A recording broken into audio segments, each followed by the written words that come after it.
Welcome to a preview of my presentation on North Korea. My full presentation, sponsored by the Kent Memorial Library, will be given at 7 p.m. on June 19th at the Suffield Senior Center. And as an introduction to North Korea, let's locate where it is and show what it looks like from a distance. This map shows that North Korea, or the Democratic People's Republic of Korea, is located in far eastern Asia. This daytime satellite photo more specifically shows that it is sandwiched between China and South Korea.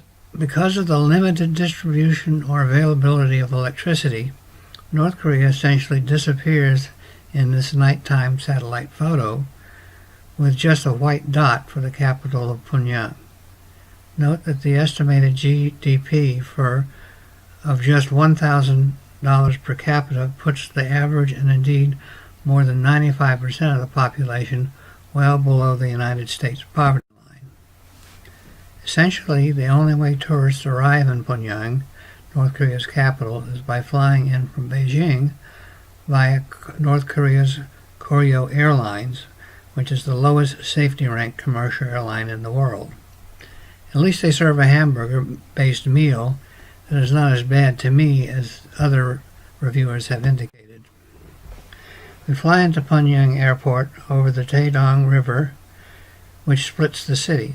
Looking north, the most prominent structure you see is the Junche Tower, named after Kim Il-sung's developed Junche ideology that is based on self-reliance.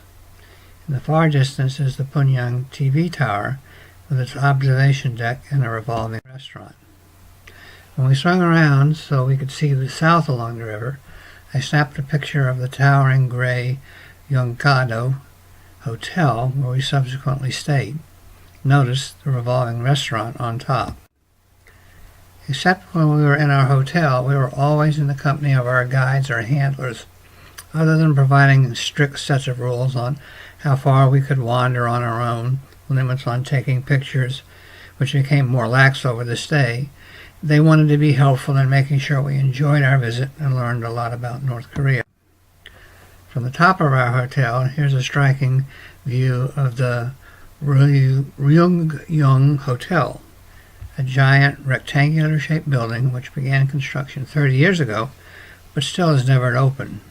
At the top, it even has 5 rotating restaurants. There are essentially no traffic lights in Pyongyang. However, almost every intersection had a very good-looking traffic cop either on a raised platform or on one corner, whose sole job is directing the very light traffic. A significant majority of this traffic are municipal buses, almost always packed full. The next morning was chilly when we set out for our first tour of the unheated heavy industry hall, not our choice, of the Three Revolution exhibition that addresses the ideological, technical, and cultural revolutions successfully implemented under Kim Il-sung's direction. While I'm a nuclear engineer, and they had a model of their working nuclear power plant, which the guide obviously knew very little about, I soon got chilly and bored. Just think how the other 5 female members of our entourage felt as we wandered through these cold halls. At last we toured the locomotives and trucks outside the technology hall, and then quickly piled back into the warm van to head for our next venue. Personally, I think either of the ideologic or cultural venues would have been more interesting. Our next venue was the Grand People's Study House in Kim Il-sung Square. This view is from across the river on our way to the Grand People's Study House, or National Library of the DPRK. You don't see the large 2-level 75,000 meter squared Kim Il-sung Square, which can accommodate more than 100,000 people, because the parapet along the river and steps leading to the second level of the square are slightly higher than the floor levels of the square. It's essentially an optical illusion. What you can see is the platform used by the deer leaders and their entourage as they viewed the armies, weapons, rockets, etc. that paraded through the square. To enter the Grand People's Study Hall, you go into the opposite side, into a large ornate hall with intricate floor and ceiling designs, with a large statue of Kim Il-sung at the far end. Here's our intrepid group in front of the statue. There's a story about the slight separation between myself with Joan and the family group of 4, but you'll have to come to the full lecture to get the details. I think the family group will Photoshop myself and Joan out of this picture before they make it available to anyone else. Because this is a library with tens of millions of articles and books, I asked at the distribution desk what they had in English. While someone scurried off to find something, we continued our tour. Then, just before we left, we were called back to the distribution desk, and proudly they presented this book, The Call of the Wild by Jack London. Yes, it was an early edition and in English, showing only a small amount of wear and tear. I thank them very much. Here's the stunning view of Kim Il-sung Square from a high balcony of the People's Study House, overlooking the viewing stand and 2 levels of the square. Obviously much larger than it appears from across the river. Actually, those are people down there and not ants. Not far from King Il-sung Square are the grand monuments on Mansu Hill. Chief among them was a statue of the first great leader. Here I am in front of the 22-meter tall statue of Kim Il-sung. Behind the statue is the wall of the Korean Revolution Museum building.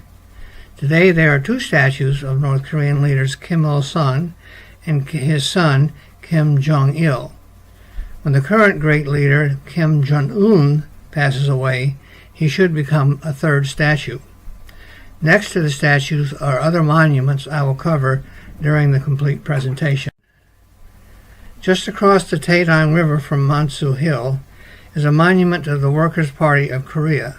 The hammer, brush, and sickle represent the industrial workers, intellectuals, and farmers, respectively.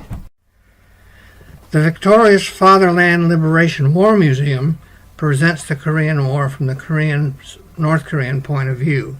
Namely, the U.S. started the Korean War, and North Korea won it. This mural shows Kim Il-sung at the head of the victorious people, greeting visitors to the victorious Fatherland Liberation War Museum. All depictions of North Koreans, and to a limited extent Chinese soldiers, show them headed towards glorious victory, while all depictions of Allies, mainly American soldiers and equipment, show them in acts of surrender, of subjugation, along with damaged or destroyed equipment, flags, etc. This theme is carried on outside the museum with examples of pristine North Korean guns, planes, and vehicles, and damaged or destroyed similar Allied equipment. If there is anything that looks relatively modern in North Korea, it is their subway system.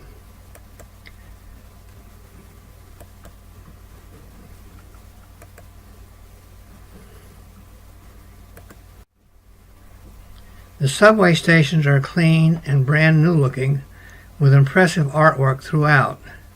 The subway trains themselves, while looking new, are of a design that appears to be decades old. Note that a significant number of the light bulbs have burned out. In the early evening, we were treated to an interesting live variety show. Cameras are not permitted, so this is a stock photo of the theater we attended. We arrived just before the show began and were ushered to the front row seats. The audience was divided as here into civilian and military sections. The acts alternated between traditionally costumed dancers, jugglers, acrobats, musicians, etc., and carefully staged propaganda set pieces. After every act, the entire audience clapped rhythmically and seemingly unenthusiastically, no smiling, as you may have seen before in North Korean news clips. While we made several trips through the countryside over several days, I have combined them into one set of slides because there seemed to be little difference no matter which direction we traveled. It was springtime in North Korea, and the agricultural land was being prepared for planting. This is a typical farm plot, plowed but not planted. And you see that pile of dirt in the left center of the slide? Come to the complete lecture to find out its composition and what it was used for. Well over 50% of the farm lots I saw that were being worked had only manual labor. About 30% of the lots were being worked by a cow or oxen pulling a plow. Again, see the pile of dirt just past the cow. On less than 20% of the farmland, I did see a tractor being used. When I asked if the tractor belonged to a wealthy farmer because every other farmer had only a cow, an oxen, or his hands, I was told no, the tractor belonged to the farm commune, and each farmer in the commune had to sign up for a time to use it. The trip to Panmunjom was through a mountainous region of highway that was much straighter than I thought it needed to be. It went straight through a number of hills rather than much more simply going around them. Now we're standing in South Korea in the Armistice Negotiation Building on the 38th parallel. This is exactly a mirror image of my standing in North Korea when I visited the DMZ from the south. Note that Joan and I are still separated from our tour companions. This is my Where on Earth picture for the Suffield Observer, along with my somewhat reluctant guide or handler. Our last major stop was at the International Friendship Exhibition far to the north. It contains so many gifts that I'm sure the great leaders could revel in the assumption that everybody loved them. The entrance led to a reception hall where we traded booties for our shoes, left our cameras, completely emptied our pockets. This process resulted in one of the two incidents that got me into trouble that evening. The expedition is a collection of halls and rooms that house gifts presented to the former leaders Kim Il-sung and Kim Jong-il from various foreign dignitaries. The major U.S. contribution is a basketball signed by Michael Jordan, given to Kim Il-sung by the former U.S. Secretary of State Madeleine Albright. If I wanted to show a comparison of South Korea versus North Korea, I think nothing would be more appropriate than the South Korean auto show I attended a couple of days after I left North Korea. Here I encountered tens of thousands of happy, smiling Koreans looking over new automobiles that most of them could easily afford compared to the typical North Korean who would be lucky to be able to afford a cow or an ox. Thank you for viewing the preview of my presentation on North Korea. Please come to the full presentation, including many more slides than shown here, as well as some video clips. The presentation is sponsored by the Kent Memorial Library and will be given on 7 p.m. on June 19th at the Suffield Senior Center.